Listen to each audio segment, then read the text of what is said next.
Good evening, everybody, and welcome to another episode of the Sports Beat with Richard Holdridge, presented by Georgia Alabama Sports Live.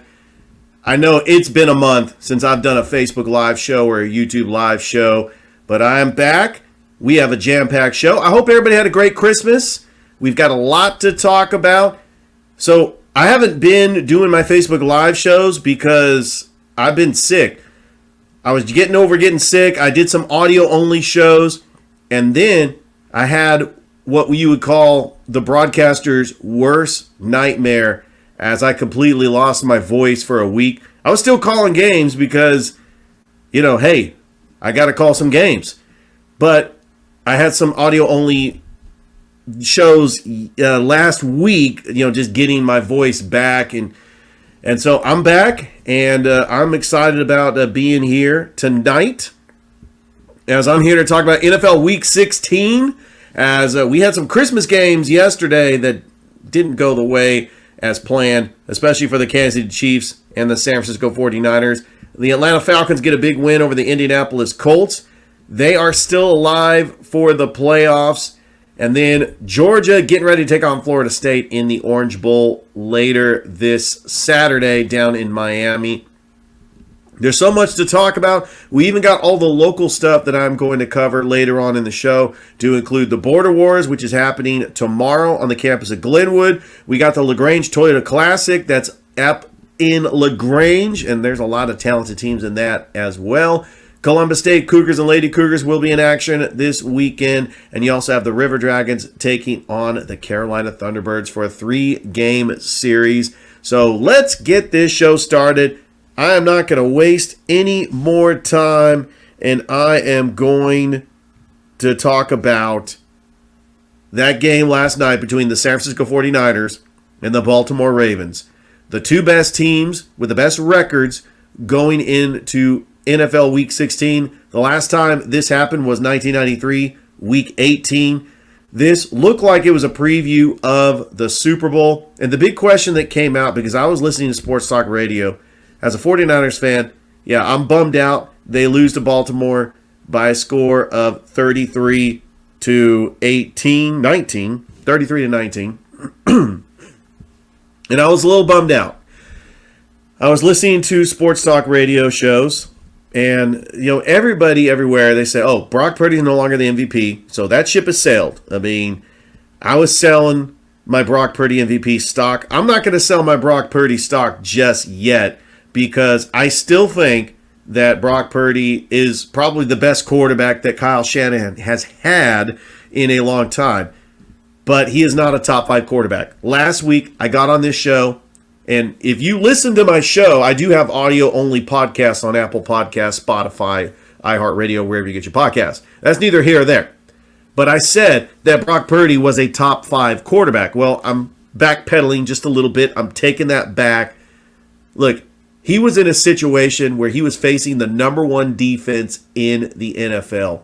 And when he threw those picks, look, he had 4 interceptions. Some of those interceptions were not his fault. They were tip passes. But when the snowball just continues to go downhill and it just unravels and the wheels start coming off and you commit 5 turnovers as a team, you're not going to win the football game. The 49ers outrushed the Ravens. They outgained the Ravens. They had more first downs, but they committed 5 turnovers, and you're going to lose the game just about every time.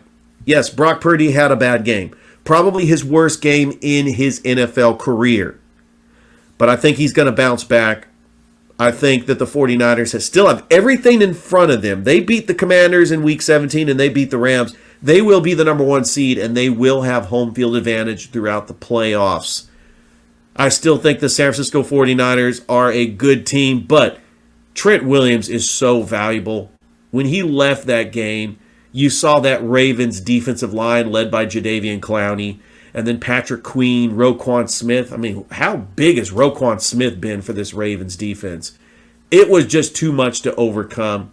And even though the 49ers, they lost by 2 touchdowns, I just didn't think that they had the capability of coming back and winning that game. Remember, Kyle Shanahan has not won a game when his team has trailed by 8 or more points going into the fourth quarter.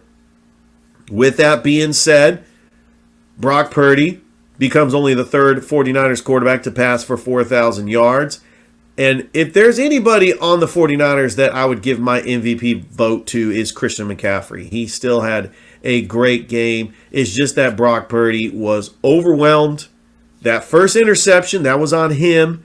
But then the last three, his arm was tipped toward the end. You know, he got a pass rush, and that ball just sailed and it got picked. And then those 2 interceptions where the Ravens defense tipped those balls and then they were intercepted. I mean, what can you do?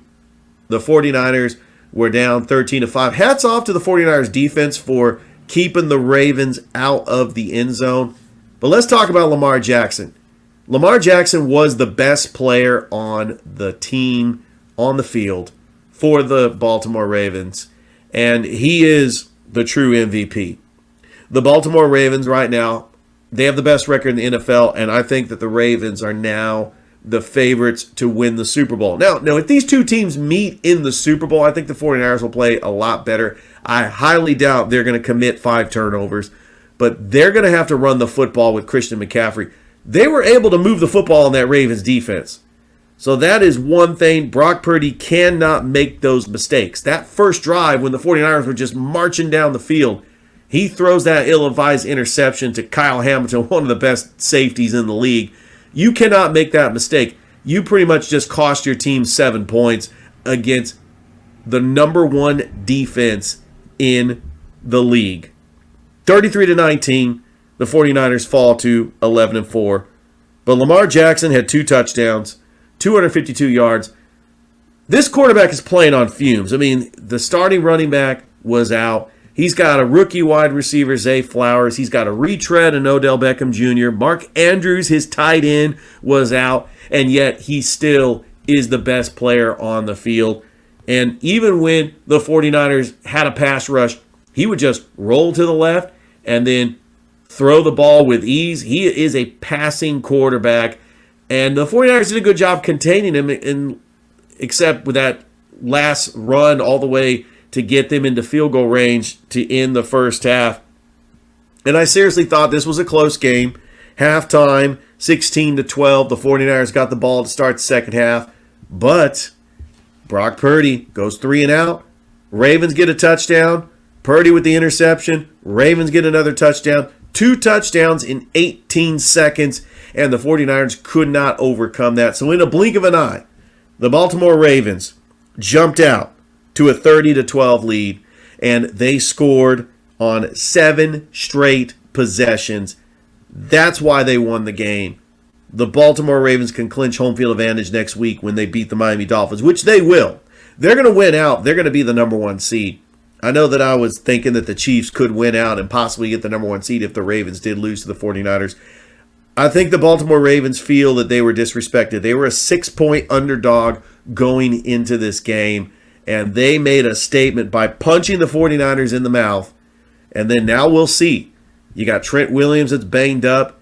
Hopefully Brock Purdy will be ready. I know that was just a stinger. He actually left the game, and Sam Darnold came in and actually drove down and scored a touchdown for the 49ers. And the 49ers had a chance. Sam Darnold was driving down the field once again. If they were to get a touchdown, remember they had all 3 of their timeouts.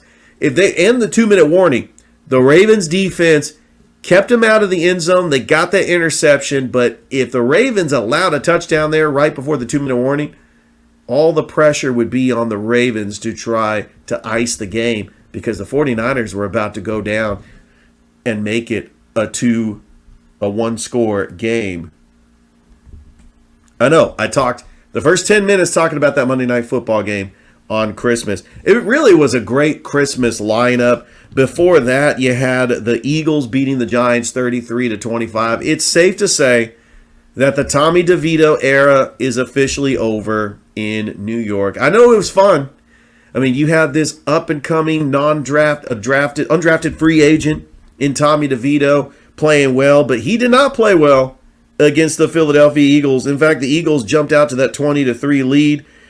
It was Tyrod Taylor that had the big touchdown pass that cut it to 30-25, and the Eagles don't make it easy. They're always in these close games. I still think the Eagles can win out and get the number one seed because the hottest team right now is the Los Angeles Rams, and they are capable of beating the 49ers. Matthew Stafford is one of those guys that can move the ball in the 49ers, and one mistake here, one mistake there, the 49ers could lose that game, and they could miss out on the number one seed throughout the playoffs. All right, so you got the Eagles that are taking on the Cardinals week 17, and then they're back hosting they're taking on the Giants on the road in New Jersey. All right, the Raiders beating the Chiefs. This was the biggest shocker of the Christmas lineup. So I was spending Christmas with my family, and I actually was watching the Nickmas game, which was pretty cool. They had the Ninja Turtles that were commentating, and you also had some pretty cool graphics. You had sightings of Taylor Swift, and I actually think, when I thought about this game, this was Patrick Mahomes' worst game as a Kansas City Chief. The Chiefs are not the same team as that team that won the Super Bowl. Here's a couple of reasons why the Chiefs are not the same team. Number one, they don't have a number one receiver. Rashid Rice could get there someday. Kadarius Toney, way too many drops. Marquez Valdez-Scantling, I mean, come on, he was a number 2, number 3 in Green Bay. The Chiefs don't have a number one receiver. Travis Kelce's getting older. He's not the same player. He might be banged up. And is Taylor Swift a distraction? I'm serious. Is Taylor Swift the next Jessica Simpson in this league? Because remember, Jessica Simpson was dating Tony Romo back in 2009, 2010, and Tony Romo had his worst game. They were an overall number one seed. They lose to the Giants. That was when T.O. went on that rant. That's my teammate. That's my quarterback. You know, it was, yeah. I think that Taylor Swift is starting to become a distraction for Travis Kelce. Look, the Kansas City Chiefs, you don't lose to the Raiders at home in Arrowhead. I think the Raiders sent out a message. Their interim coach, Antonio Pierce, should get the full-time job. They're playing hard for him. The Raiders are still alive for the playoffs, but the Kansas City Chiefs, I can't explain it. If Patrick Mahomes doesn't have protection, if he doesn't have the weapons, if things aren't going well, they could start unraveling. And it really was that Chiefs defense that kept him in the game because Patrick Mahomes had a fumble return and a pick six. And when you give up 2 defensive touchdowns, you're not going to win the football game. And the Raiders were lucky to win that game because they were up 20-7. Patrick Mahomes was driving down the field, and they scored that touchdown and made it tight. But how about the former Georgia running back Zamir White icing the game for the Las Vegas Raiders, and they get the big victory. The Chiefs, well, they fall to 9-6. They play the Bengals, then they play the Chargers next. I think the Kansas City Chiefs are a lock for the number 3 seed, which is not going to fare well for the Chiefs because they could end up playing the Buffalo Bills in that wild card round in the first round of the playoffs. I think the Chiefs are going to be an early playoff exit. This is not a Super Bowl team. They might win a playoff game, but if they have to go on the road against a Baltimore or a Miami, the Chiefs are going to be in trouble. I think they're missing their offensive coordinator, Eric Bieniemy. That was a stable offensive coordinator. They played hard for him. He was motivating them. Look, Matt Nagy, I just don't know if he is the right guy. How about Steve Spagnuolo? I think the Chiefs' defense really is the story for the Chiefs this year. They have great players, Javarius Sneed, Chris Jones. They got a lot of players that play hard for Coach Spagnuolo. But is the dynasty over? It's too early to tell. I think that the Chiefs might try to address getting a number 1 receiver, and they'll be back. Anytime you have a player like Patrick Mahomes, who, by the way, was running for his life in that game, that pass rush with Max Crosby and the Raiders really hurt Patrick Mahomes. All right, we're going to go and take a break, and when we come back, I will recap everything else that's going on in Week 16. You don't want to go anywhere. It's a Sports Beat with Richard Holdridge. We will be right back.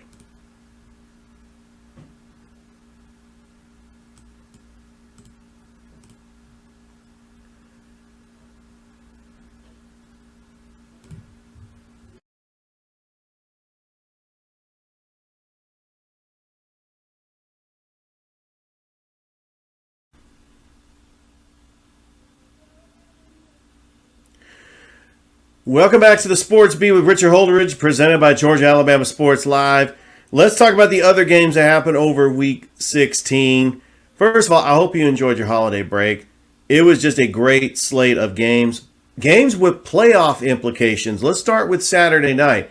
You had the Cincinnati Bengals. They took on the Pittsburgh Steelers. The Steelers came out and punched them in the mouth 34-11, mainly because the Steelers are a pretty good team. George Pickens is starting to look like an elite wide receiver, and they're playing at home. You got that defense. Mason Rudolph, he had 2 long touchdown passes to George Pickens. And the Steelers, they still have an outside shot at making the playoffs, but 8-7, it looks like that streak of non-losing seasons for head coach Mike Tomlin is still intact, as the Pittsburgh Steelers, a little bit tougher schedule next week as they will take on the Seattle Seahawks. Meanwhile, the Bengals' playoff chances have pretty much eroded at this point, especially since they got to play the Chiefs next week, and then they got to play the Browns. The Saturday night game, the Bills taking on the Chargers. This game was a little bit closer than a lot of people expected. And this game was also on Peacock. A lot of people that did not have a Peacock subscription was mad that they could not see this game. I'm not a fan of the Peacock-only games, but the Buffalo Bills, they get a huge 24-22 victory on the road, and it looked like they were down, in this game, and Tyler Bass, 29-yard field goal to win it. And this is what Buffalo's identity is, that they're just going to run the ball with James Cook. Gabe Davis had a pretty good game. He had 130 yards. And the Buffalo Bills are now 9-6. And I think that they are going to be a playoff team. Probably going to be the number 6 seed, and they're going to play a game on the road. Now, I hear about this.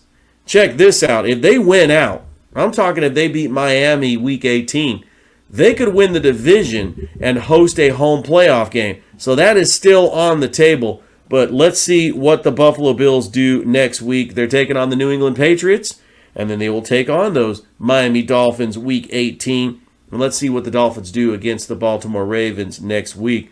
I will preview Week 17 later on this week, but we just got a lot to get into. Let's start with the Christmas Eve games. Wasn't it nice that we had football on Christmas Eve? And how about Joe Flacco?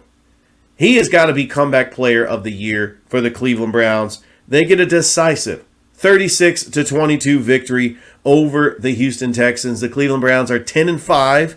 It looks like they are going to make the playoffs. Amari Cooper with 265 yards. And Joe Flacco is the main reason. And also Kevin Stefanski. When you have a quarterback like Joe Flacco, who's 37 years old, he was on the couch a couple of weeks ago, but he is a Super Bowl MVP quarterback. He won a Super Bowl with the Baltimore Ravens. This is a quarterback that is capable of winning some playoff games, and the Cleveland Browns have a pretty good defense, and they got some weapons on offense as well, and they beat the Houston Texans that were without C.J. Stroud. This Houston story was nice, but just not having C.J. Stroud is too much to overcome, and the Cleveland Browns look like they'll probably get the number 5 seed going into the playoffs. The Jets, they beat the Commanders. This game was meaningless for both teams.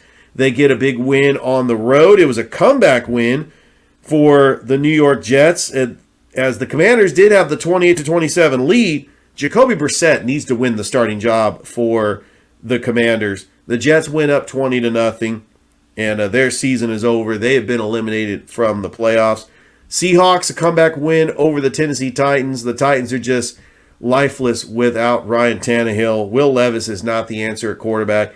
And is it possible that the Seahawks get in a big road victory over Tennessee? They play the Steelers next week, and then they play the Cardinals in Week 18. The Seahawks could win out and get a wild card berth in the playoffs. And you could tell there's a drop-off from when it comes to Geno Smith and Drew Lock. Geno Smith is a decent enough quarterback to get the job done for Seattle. That was a big road victory for the Seahawks. Packers beating the Panthers, 2 teams that are eliminated from playoff contention. The Lions getting the 30-24 victory on the road against the Minnesota Vikings. Winning the division for the first time since 1991. They are going to host a playoff game.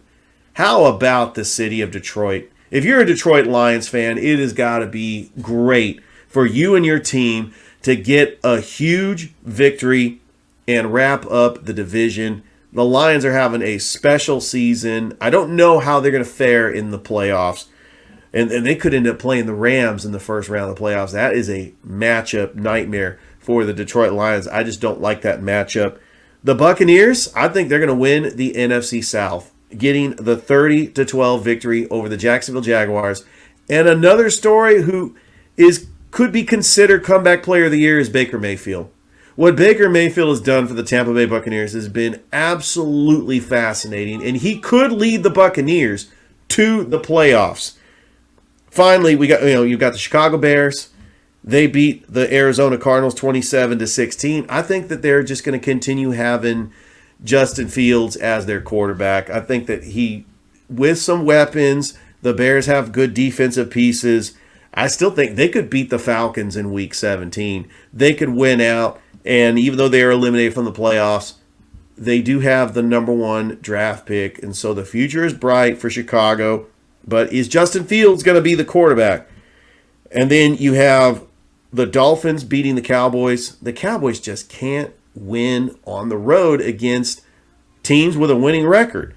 The Miami Dolphins, they had Tyreek Hill. He was back in the lineup. He wasn't 100%, but Jalen Waddle left this game. And the Dolphins were able to get the 22-20 victory, even though the Cowboys had a touchdown pass from Dak Prescott, 3:27 left to go.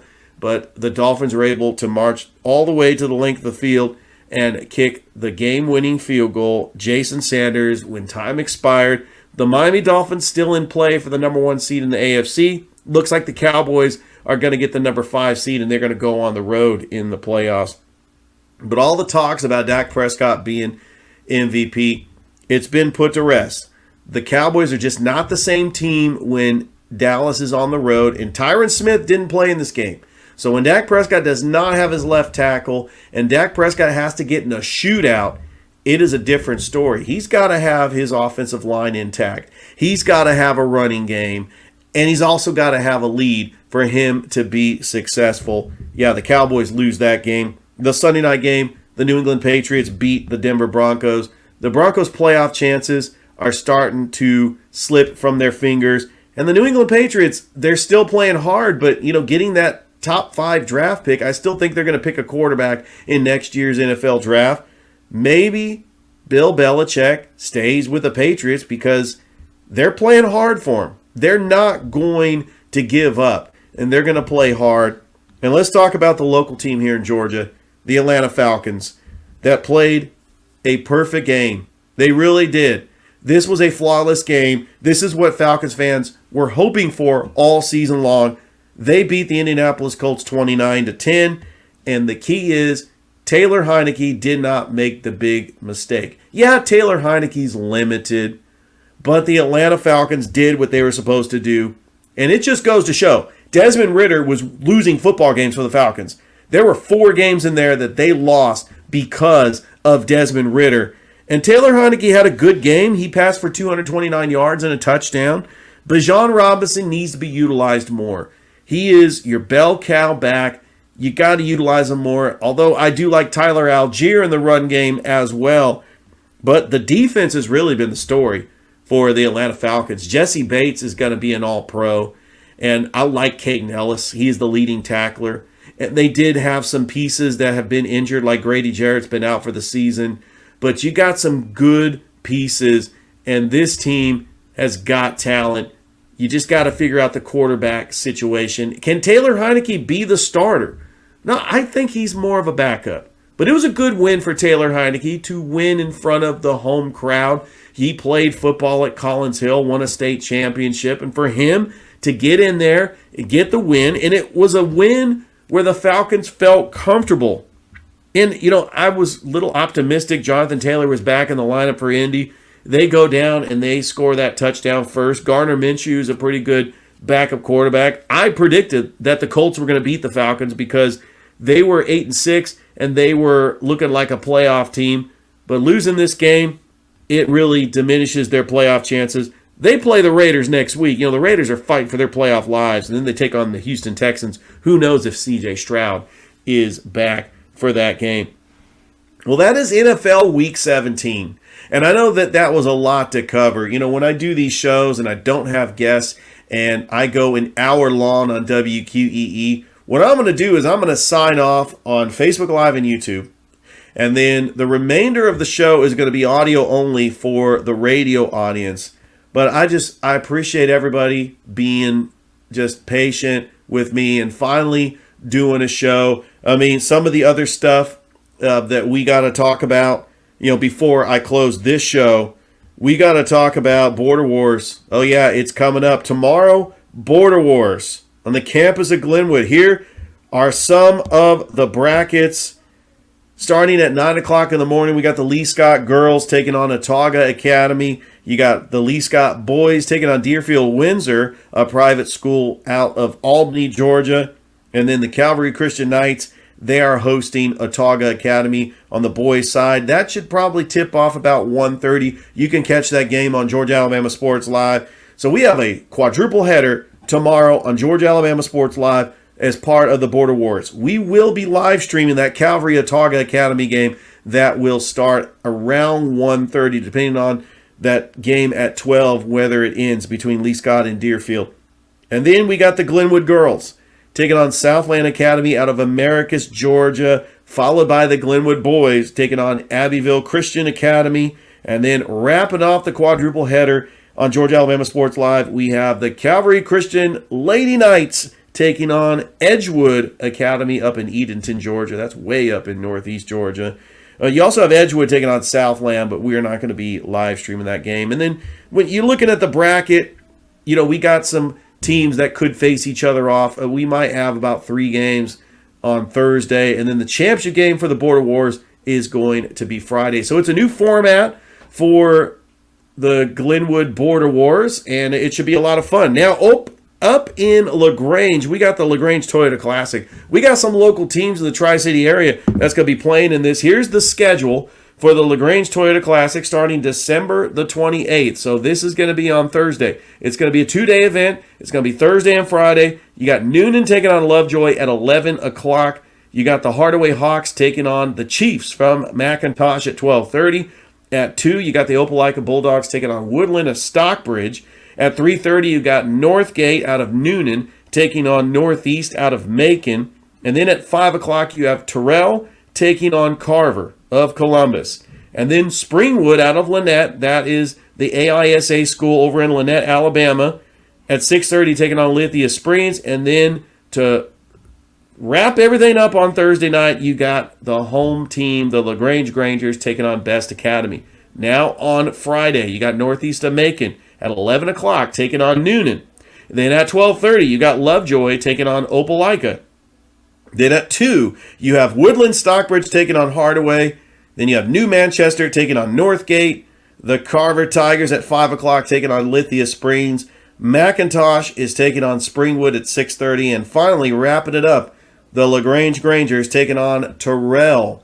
So it is just boys only. It is the LaGrange Toyota Classic up at LaGrange High School. They built that gymnasium a couple of years ago. It's a nice gymnasium. I really want to go there. I've seen pictures of it inside. A big shout out to Michael Buchanan, who's been covering LaGrange for years, and he's been sharing that. And Kevin Eckleberry is going to be covering that as well. So I'll try to keep you updated. Doing the score updates like I always do. And then also we've got Columbus State Cougars and Lady Cougars in action this weekend, and then we got the Columbus River Dragons. They will host the Carolina Thunderbirds for a game this Friday at the Columbus Civic Center, and then they're back on the road Saturday and Sunday. They did lose to the Carolina Thunderbirds for a 3rd time in a row last weekend up in Carolina 6-3. A big shout out to Zach DeBozar, who was filling in for Tom Callahan for the play-by-play, as he does live up in North Carolina, and heard him on the broadcast. It was nice to hear him on the broadcast for the River Dragons hockey, and so it was a lot of fun. All right, it's been a blast, but we have got to end the show. I want to thank all my listeners who have watched me on Facebook Live and on YouTube. Don't forget to like and subscribe to the channel, and you can catch a replay of this podcast on Apple Podcasts, Spotify, iHeartRadio, or wherever you get your podcasts. Stay tuned. We're going to sign off for the Facebook Live, YouTube Live audience only. We're going to take a break for the radio station. We'll be right back. I'm going to have another show for you here on the Sports Beat with Richard Holdridge. Have a great rest of your night, everybody.